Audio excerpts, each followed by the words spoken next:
Somebody says it's not the right thing, hey, you got to know it's the right thing in your heart. In your heart. In your heart. You can only know that by using the products and getting people on the products and having them make comments back to you on how incredible this is. Incredible this is. We've had many people who did not have success in their lives, who had very difficult backgrounds and upbringings, but they were welcomed into this business.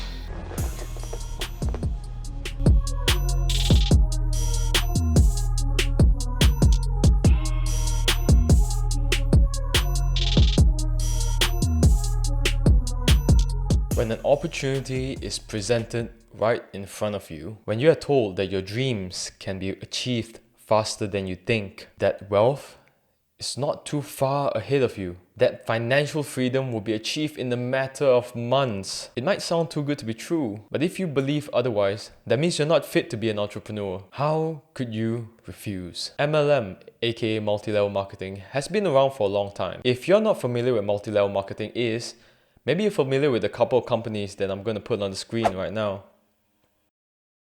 These international companies are valued in the billions. I bet you're pretty confused, a bit excited, and a bit anxious at the same time. You probably were invited to a seminar by your friend, or clicked on a free online webinar, or perhaps you just saw a friend showing off his paycheck on Facebook and you messaged him asking him what he was doing. Now the biggest question you have on your mind is, should I take that leap of faith and try it out? It can't be that hard, can it? If I only sell one product every 2 weeks, I can definitely break even. And if I could sell one product a day, I would be a millionaire. I bet you also heard if you could recruit 2 people under you and those 2 people under you recruits another 2 people under you, you have 10 people in no time and you could start planning for your retirement. I bet you've heard that, didn't you? So why not? What do I have to lose? It seems pretty simple. It seems that everyone around me has so much energy and has tons of money. If I don't do this, I'm probably turning down this one-time opportunity that's put right in front of me. And I'm stuck with this lousy mindset that will set me up for failure. Hold it right there. Before we continue this any further, let's take one step back and analyze the situation. And whether or not you're fit to attempt the multi-level marketing world, or whether the multi-level marketing world fits your criteria. What you must know about the multi-level marketing world. After going for the seminar, webinar, or maybe even talking to a friend who completely persuaded you to join them in selling their product, you probably have been brainwashed. Your decisions are already tilted to one end of the scale, which is joining them and start living that luxurious life. Well, I'm here to tell you to take a step back and evaluate this decision with a rational and logical point of view. By the end of the video, if you still decide to join them, then be my guest. There are 3-part series to this video which will cover all you need to know before joining the world of multi-level marketing.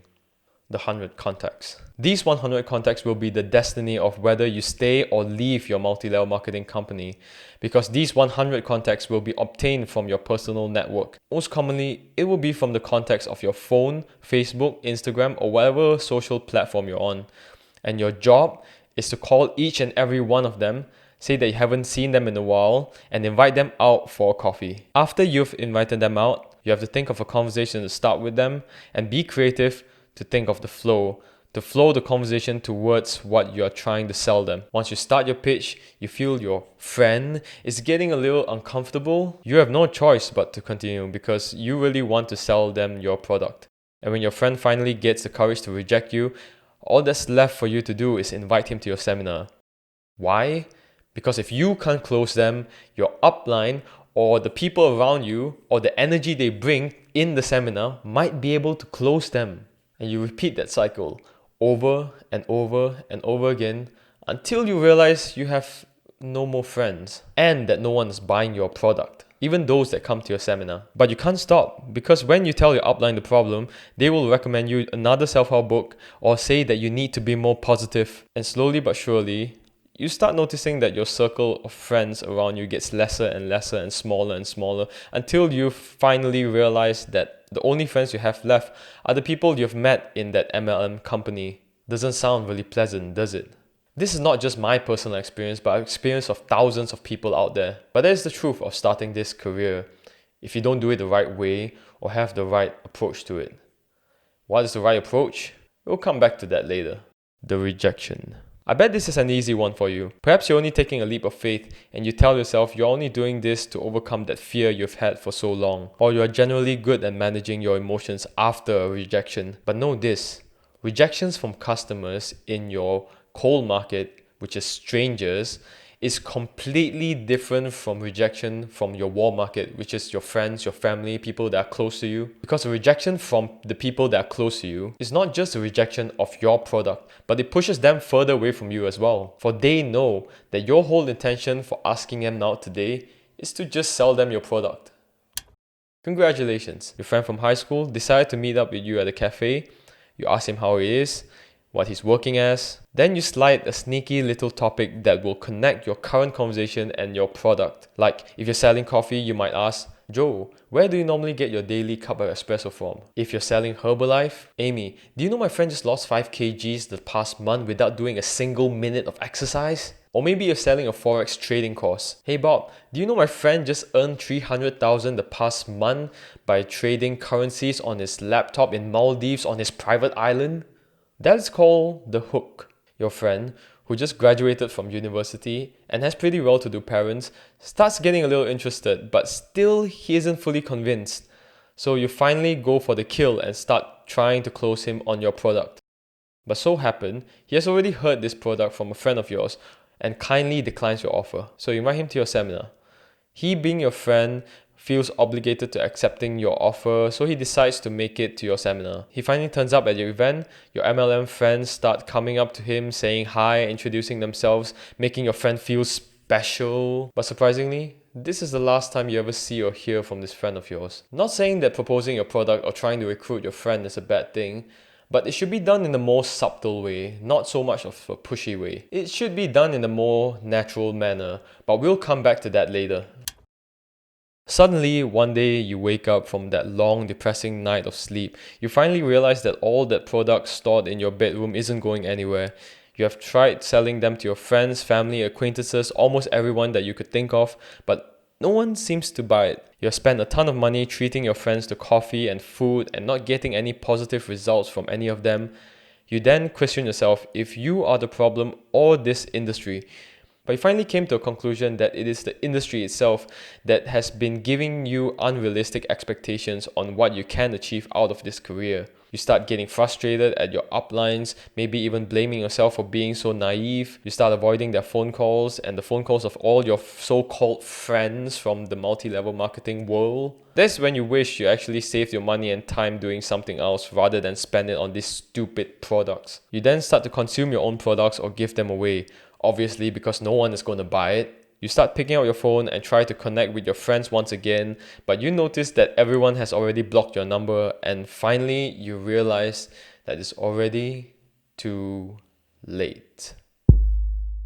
Hold it right there. Before you start backing out and dropping the idea of joining a multi-level marketing industry, know that there are also upsides to joining these industries. And also simple ways to avoid what I mentioned earlier. Now, you don't have to follow any sales gurus or pay tons of money for an online course or perhaps even buy more self-help books for yourself. While I'm not saying these things are a waste of money, it's really unnecessary because you can get all this information on YouTube for free, like my channel. Subscribe. All jokes aside, seriously, you can spend your money on more beneficial things. So let's get down to what you should prepare. This is what you need to do. Find a platform to connect. LinkedIn, Facebook, Instagram, Reddit, Twitter.